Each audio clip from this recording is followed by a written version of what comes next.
Bonjour, docteur Céline Gréco, vous êtes médecin, vous travaillez à l'hôpital Necker Enfants Malades, vous êtes chef de service de médecine de la douleur et de la médecine palliative. Alors, je vous ai invité aujourd'hui parce que est paru ce matin même un rapport sur les manquements de l'aide sociale à l'enfance, ce qu'on connaissait autrefois sous le nom de la DAS. Vous avez été vous-même victime de violences intrafamiliales, placée à l'aide sociale à l'enfance dès l'âge de 14 ans. C'est un sujet dans lequel vous êtes très impliqué. C'est même un combat que vous menez. Et on va y revenir au cours de cette interview. Mais parlons d'abord de ce rapport. Vous en avez pris connaissance. Il acte, c'est son titre, on le voit, les manquements des politiques publiques de protection à l'enfance.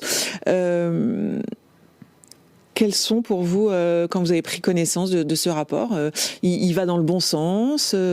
Qu'est-ce que vous en avez pensé globalement? Je pense qu'il va tout à fait dans le bon sens. Je pense que c'est un rapport qu'on attendait en tant que professionnel dédié à la protection de l'enfance, mais aussi en tant qu'ancien enfant placé. Je pense qu'on attendait tous que les choses bougent, et je pense que ce rapport va permettre d'avancer très sérieusement. Parce que dans un premier temps, il pointe et de façon assez sévère les politiques publiques de protection de l'enfance. Alors les mots du rapport, je vais les citer pour que les téléspectateurs en prennent connaissance. On parle dans ce rapport d'un système qui craque de toutes parts, d'une inertie inacceptable des pouvoirs publics, de gouvernance défaillante, faute d'implication, d'un état de délabrement inadmissible. C'est ce que vous ressentiez vous aussi, c'est ce que vous constatiez vous aussi avant même l'existence de ce rapport? C'est sûr que l'aide sociale à l'enfance est en très très grande difficulté. Après, j'aime toujours rappeler que elle m'a sauvé la vie, l'aide sociale à l'enfance. C'est-à-dire que si j'avais pas été placée, je serais morte. Donc c'est toujours très important pour moi de le dire. Après, effectivement, j'ai été placée, j'ai changé beaucoup de lieux de placement. Parce que oui, votre placement, pardon de vous couper, n'a pas été très... Non. Ça n'a pas été une sinécure.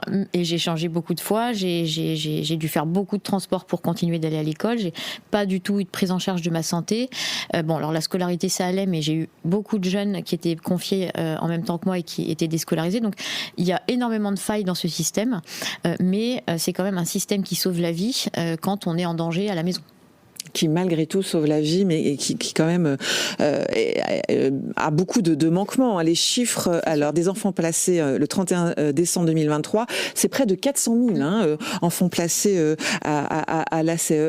À quoi il faut s'attaquer en premier, d'après vous? Quel est le premier sujet pour aider les enfants placés? Je pense qu'en fait, il faut taper sur plusieurs choses en même temps si on veut avancer. Ouais. Il faut revoir la gouvernance, ce que préconise d'ailleurs ce rapport.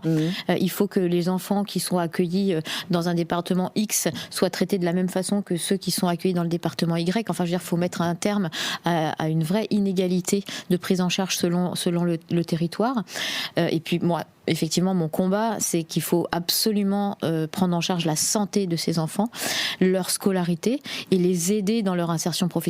Comment demander à des jeunes très vulnérables d'être autonomes à 18 ans, quand les jeunes Français quittent le domicile en moyenne à 25 ans? Donc il faut arriver à, en même temps, en parallèle, refondre beaucoup de systèmes, si je puis dire. Beaucoup de sujets. Donc la santé, la formation, l'école. J'ai lu ce chiffre glaçant sur votre site. Votre site, c'est le site de votre association qui s'appelle Impact. Les jeunes de l'aide sociale à l'enfance ont jusqu'à 20 ans d'espérance de vie en moins que les autres. C'est énorme, 20 ans de moins. 20 ans d'espérance de vie en moins, faute de soins précoces. Alors c'est pas... Comment ça s'explique, 20 ans de 20 moins? Alors ça s'explique très simplement. C'est des études qui datent de 1998 aux États-Unis. C'est le premier à avoir sorti ces chiffres terribles. C'était un chercheur qui s'appelle Felitti. Cette étude a été reprise ensuite dans beaucoup de pays et confirmée. Oui. En fait, vous voyez, les violences faites aux enfants, il faut le voir comme les radiations. Les conséquences des radiations, elles sont dose dépendantes et durée d'exposition dépendante. Et je prends souvent l'exemple de l'ours. Vous savez, j'explique aux gens que quand vous croisez un ours dans la forêt, vous allez sécréter des hormones du stress et votre système cardiovasculaire, votre système digestif, immunitaire, tout va se mettre en action, oui, pour que vous puissiez fuir l'ours ou le combattre.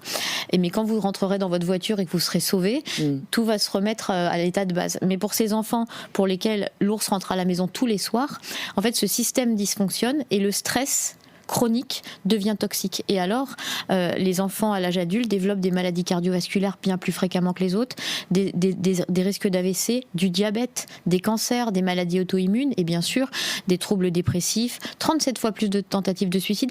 L'architecture cérébrale se modifie. Enfin, on voit que ce stress chronique de cette ours qui rentre à la maison tous les soirs entraîne des conséquences à long terme qui pourraient être traitées si elles étaient prises en charge précocement. Et c'est l'objet de ce qu'on essaye de faire avec l'association Impact, c'est-à-dire de monter des centres d'appui à l'enfance pour prendre en charge précocement la santé de ces enfants. Pour vous, la bonne réponse pour les enfants placés, c'est plus le foyer ou la famille d'accueil ? Tout enfant mérite d'être pris en charge individuellement dans une famille d'accueil aimante. Le problème, c'est qu'on en manque. Donc c'est là aussi qu'il faut aussi faire un gros travail. C'est qu'il faut sortir le plus possible des enfants de la collectivité. Et par exemple, au Canada, la ministre Catherine Vautrin s'appuie aussi sur cette expérience canadienne. C'est que les enfants de moins de 5 ans au Canada ne sont pas accueillis dans le collectif. Ils sont dans des familles d'accueil.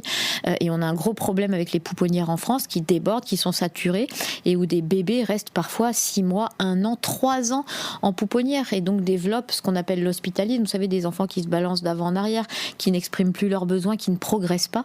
Donc on a besoin effectivement d'ouvrir les familles d'accueil à ces enfants par le tiers digne de confiance, par de l'accueil bénévole. Il faut qu'on revoie ce système-là. Un enfant, il ne doit pas grandir en collectivité, il doit grandir dans une famille aimante. Et une famille aimante, mais formée aussi à l'accueil. Formé, supervisé, qui peut avoir par moments un peu des temps de répit. Mais c'est vrai qu'il faut qu'on développe ce système-là en France parce que les enfants ne peuvent pas aller bien en collectivité. Enfin, moi, je sais que les différents foyers que j'ai faits, notamment le dernier, on était 23 filles. Comment pouvoir bien travailler à l'école quand on est 23, quand on est 4 par chambre, quand ça crie, quand il y a des bagarres, c'est pas possible. Et vous avez été aussi en famille d'accueil. Là, la famille d'accueil parlait pas bien français ou très peu français, c'est ça.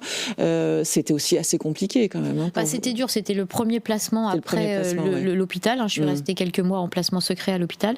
Et donc, boum, j'ai atterri dans cette famille d'accueil, effectivement, qui parlait pas bien le français, mais qui était vraiment gentil. Mais en plus, j'avais pas le droit de sortir parce que le placement était secret. Enfin, les conditions étaient pas réunies pour que je puisse vraiment m'épanouir, on va dire.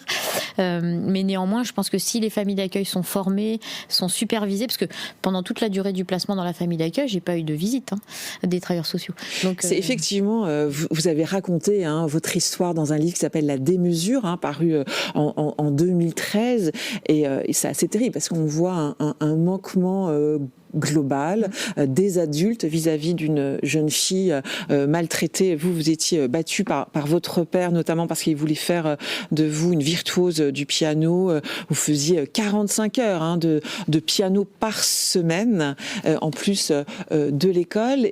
Et globalement, à part quelques adultes, mais globalement, les adultes ne voient rien, n'entendent rien, ne font rien. C'est pas quelques adultes, c'est l'infirmière scolaire en seconde qui a repéré que ça n'allait pas, parce que aussi j'avais perdu beaucoup de poids. Mais venant d'une famille favorisée, ça ne pouvait pas exister. Et c'est ça aussi qui est un vrai problème en France aujourd'hui, c'est que je crois que la population, la société a pris conscience que les violences faites aux femmes touchent tous les milieux, mais on en est encore très très très loin pour les violences faites aux enfants. Il y a comme un schéma en fait qui existe et les enfants maltraités sont forcément des enfants issus de familles modestes ou pauvres, c'est ça en fait. Malheureusement, dans la croyance populaire, c'est ça, alors que c'est faux. Ce qui fait qu'en fait, on passe à côté d'énormément d'enfants de milieux favorisés qui souffrent en silence et dont la seule échappatoire est de se suicider. En fait, on a beaucoup d'enfants qui se suicident faute qu'un adulte, en tout cas, ait pu poser le regard étendu une main ou une oreille. Ça pose la question de la formation des médecins scolaires et infirmières. Est-ce que dans le rapport, c'est pointé? Est-ce qu'il y a des solutions à ça? Il y a des recommandations dans le rapport pour améliorer la médecine scolaire, mais ce qui est quand même... il reste 700 médecins scolaires pour 12 millions d'élèves. La santé scolaire est assez sinistrée.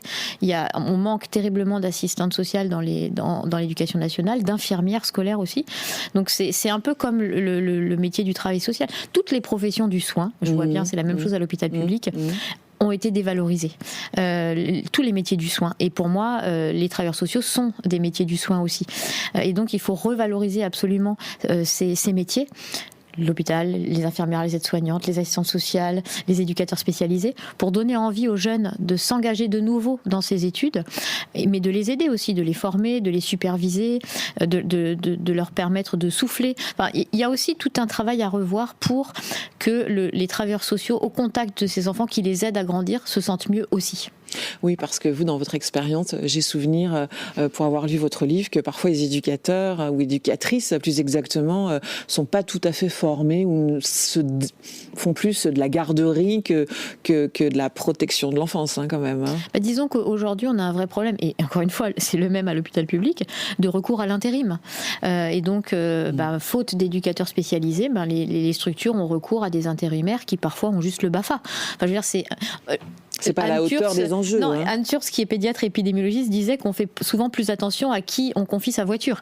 Donc, et elle n'a pas tout à fait tort. Donc, effectivement, mais ça, c'est un travail aussi à faire, encore une fois, de revaloriser les travailleurs sociaux qui élèvent ces enfants, qui les aident à grandir, mais qui ne sont pas assez reconnus. Dans quelques mois, docteur Gréco, vous allez inaugurer le premier centre de santé entièrement réservé aux enfants suivis par l'aide sociale à l'enfance à travers, c'est ça, votre association ? Oui, on va monter le premier centre Asteria. Donc c'est un centre d'appui à l'enfance sur les modèles de ce qui existe au Canada, aux États-Unis ou encore en Allemagne. Donc ce sont des centres de santé qui sont dédiés aux enfants qui sont pris en charge à l'aide sociale à l'enfance. L'idée de ces centres, c'est d'avoir des centres experts dans le traumatisme complexe qu'ont subi ces enfants, de pouvoir, dès l'arrivée en protection de l'enfance, de leur proposer un bilan de santé somatique et psychique. Je vous rappelle, c'est un bilan qui a été rendu obligatoire en 2016 et puis qui a été renforcé par la loi Taquet de 2022, mais qui n'est fait que dans moins de 28% des cas. Et ensuite, sur ces 28% d'enfants qui ont un bilan, il n'y en a que 10% qui ont un suivi.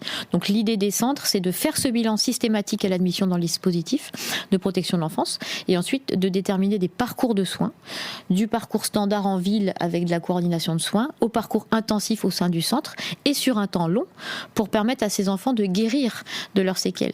Et l'expérimentation Pégase actuellement en cours, qui est menée par Daniel Rousseau, qui est pédopsychiatre à Angers, et qui prend en charge les enfants de 0 à 7 ans, a montré que des enfants très gravement impactés des violences subies, en 24 à 36 mois d'une prise en charge intensive, peuvent retrouver des courbes de développement normales.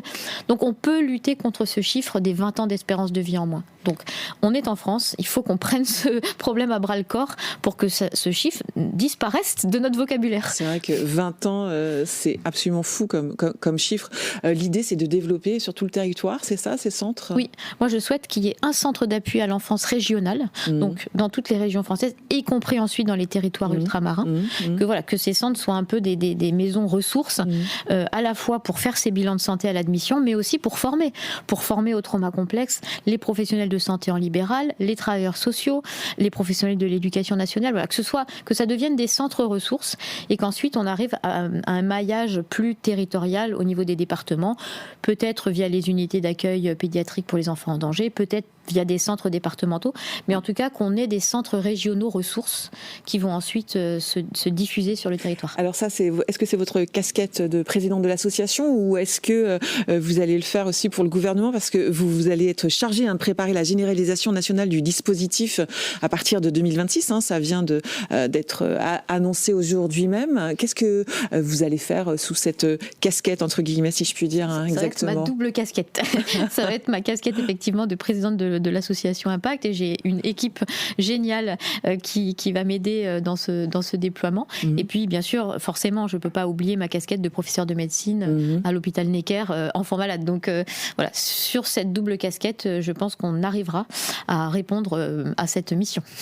Donc ce combat, je le disais, il résonne en vous très fortement, puisque vous avez été battu par votre père. Est-ce que vous avez pardonné ? Est-ce qu'on arrive à pardonner ?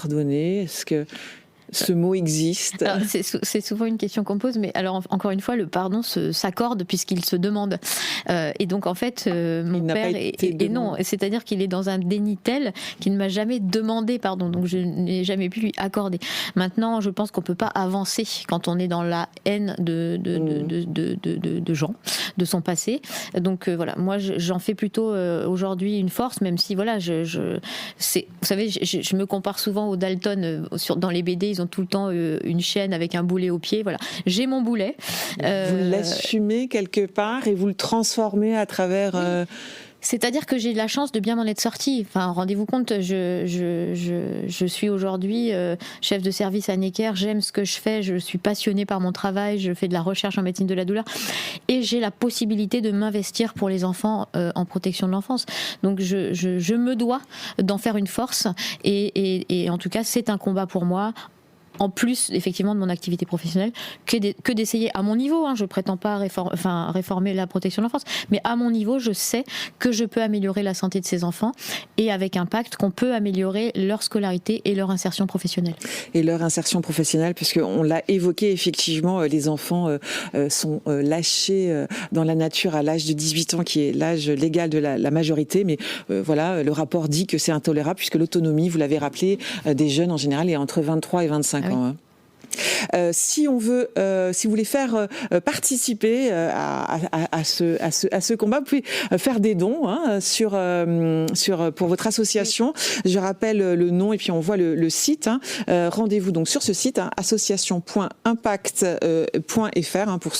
C'est aussi pour ceux qui veulent être accompagnés, ceux qui veulent être bénévoles et ceux qui veulent aider. Merci infiniment, docteur Gréco, d'avoir été avec nous aujourd'hui. Point de vue, c'est déjà fini. On se retrouve demain. Merci de votre fidélité. Rendez-vous donc demain en direct à midi.